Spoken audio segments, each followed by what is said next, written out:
Is debt weighing you down? Dreaming of building wealth, but you're not sure how to do it? Well, this video's got you covered with exactly where to start and easy tips to keep that momentum going. Okay, so first and foremost, let's just address this, right? What's the best way to pay off your debt? Now, there's a lot of different strategies out there. Some people will talk about paying off the highest interest rate, some talk about the lowest balance, but I'll tell you what, those can work, but what I've found in my own experience is the best way to pay off debt is to pay off the ones that have the highest payment with the lowest balance ratio. I call that the cash flow index. I actually learned this personally when I was deeply in debt and in the hole every month. And I knew I had limited savings, limited resources, and I wasn't sure where to put the debt. In fact, I wasn't even sure if I should invest it or I should pay off debt. So I created that own formula. I created my own rate of return with this cash flow index. And the best way to do that is, of course, to figure out what's the balance of that loan and divide it by the minimum monthly payment. So, for example, if you have a $10,000 credit card and it's got a $200 a month payment, that index is a 50. But let's just say you have another $10,000 credit card that's a $500 a month payment.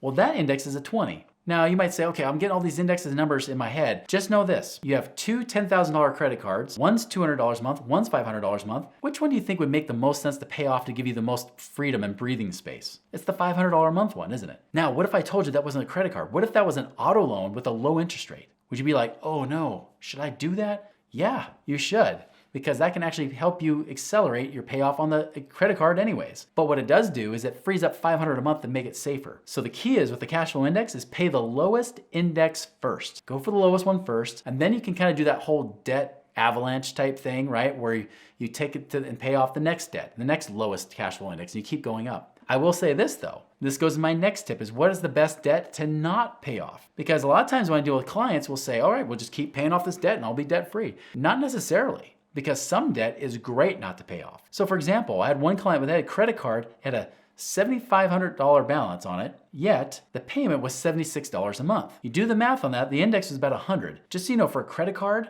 that's an extremely low payment. That's amazing. I even told him, I said, man, if you're ever gonna charge up a credit card, that would be the one versus these other credit cards that might, for every $30 you charge up, you pay $1 a month. Now the crazy thing is this is how we got creative. They wanted to qualify for buying a house. But the mortgage lender said, sorry, we can't do it. Your debt to income ratio is too high. Your debt payments are too high. And I said, well, too high how much? And they said, I don't know.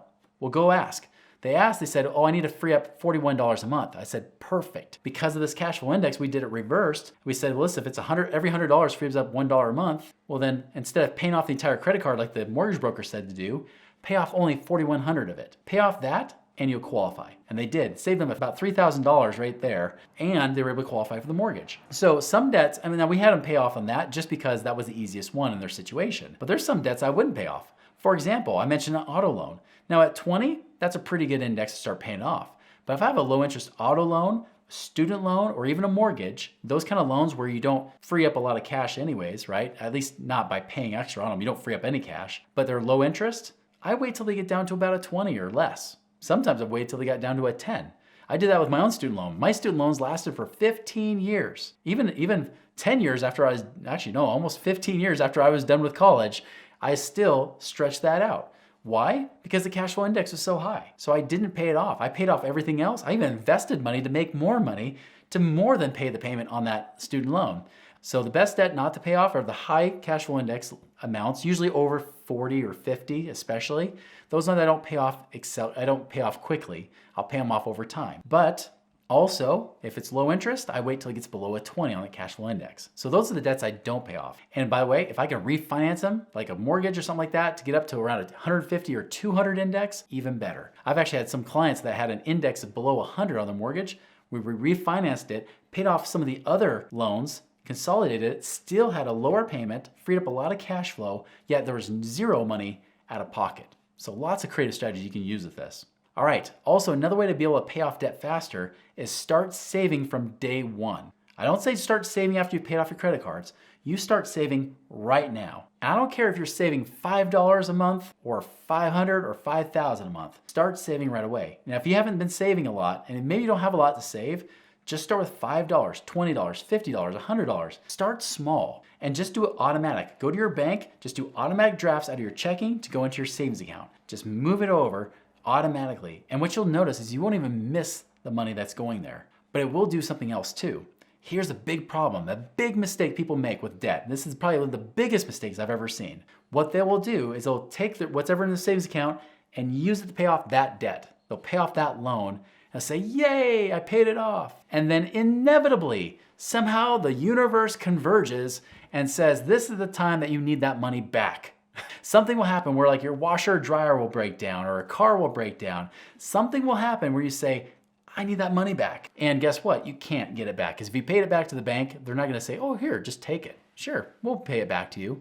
Once it's in their hands, it's in their hands. So if you wanna avoid this rubber band effect and see what happens is, say you pay off a car loan, right? You pay off this low interest car loan, you're just like, yes, done. And then all of a sudden you don't have savings for that emergency, you now charge up a high interest credit card. It doesn't make sense. So instead what you do, you take that money, you start building up that savings account just for that very purpose. And even if you could pay off your debt, keep building up the savings beyond what that debt balance is. So that even if you pay off that debt with savings, you still got a buffer in there. Could be a few $1,000s. I would recommend a minimum a few $1,000s at least that you have in there if you're gonna do that strategy. I would recommend at least $5,000 or $10,000 just to be safe. In truth, you should eventually build up this savings account to be at least 6 months of your expenses. So if your expenses are $5,000 a month, you probably wanna have at least $30,000 saved up in here. So start saving from day one. Now, as you're starting to pay off this debt and you're freeing up more cash and you're taking that cash, and by the way, give every dollar a job. When you free up that money, say it's a $300 a month loan payment, it's paid off, put that into savings. So if you were paying even just $100 a month, now you better be paying $400 automatically to savings. Just keep reinvesting that money, which you can use, of course, to pay off loans and things like that, and or invest to be able to grow. And so that's the thing, is that once you build up past your emergency fund, once you get past that, say that $30,000 I just used before, anything above that now is free to invest. Now the truth is, I really think you should have at least $100,000 saved up before you even worry about investing in these real assets. Now it might be you're saving up for a down payment for a house.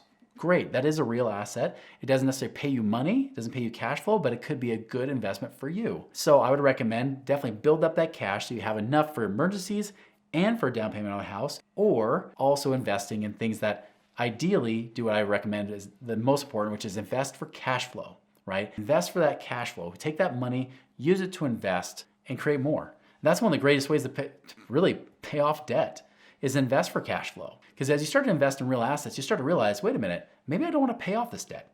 Like I said, I've had so many people that are like these Dave Ramsey fans that become debt free, and then they come to us later because they say, wait, debt freedom did not equate to financial freedom because I still have expenses. I still need income coming in to pay for my life. And especially if I want to enjoy any aspect of my life, I need money coming in. Well, that doesn't get addressed with Dave Ramsey, does it? He's just like, put in your mutual funds and you might make money, but you probably won't. That's kind of his philosophy. Invest for cash flow. I've even had people cash out money from their mortgages. And when I say like I've had people, like I've shown them different options, and then they say, you know what, I like that option. I'm gonna pull out money to invest for cash flow. So I gave them a whole bunch of options to look at, a lot of different things they could do. And then what they chose is they said, wait, I wanna do a cash out refinance. So say that somebody pulls out $200,000, that's gonna cost them about $1,000 a month or so on their mortgage payment.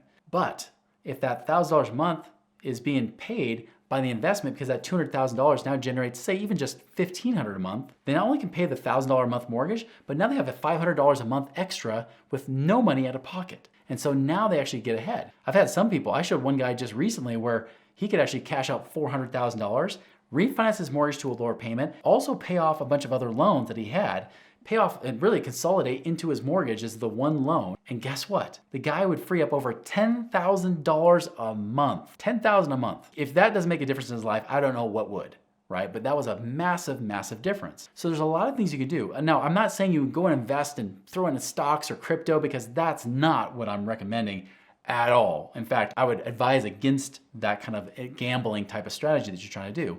You want to make sure that those cash flowing investments have enough to service the debt. And so if you're going to use debt, make sure that it at least pays for it. This could be even investing in business. If it can actually pay for it, that could be awesome. But make sure, of course, that you're being a wise steward with the money that you have. But ultimately, guys, if you can build up that savings while paying off debt and then invest for cash flow, now your expenses reduce while your passive income goes up, and you start to get this big gap of freedom, right? As I call it, that cash flow, the extra cash flow there is what creates freedom, because it creates more options for you in your life. And that is what you need, because freedom is not about how much money you have in the bank. It's not about how much money you have in your 401k. It's about what kind of options do you have in your life and what kind of choices do you have where you work because you want to, not because you have to. So guys, hopefully you learned a lot about this and what different ways to be debt free and when not to pay a debt. all this kind of stuff. But I'll tell you, if you want to actually see something pretty interesting to talk about Dave Ramsey, check out this next video where I react to him having a couple with $1 million in debt.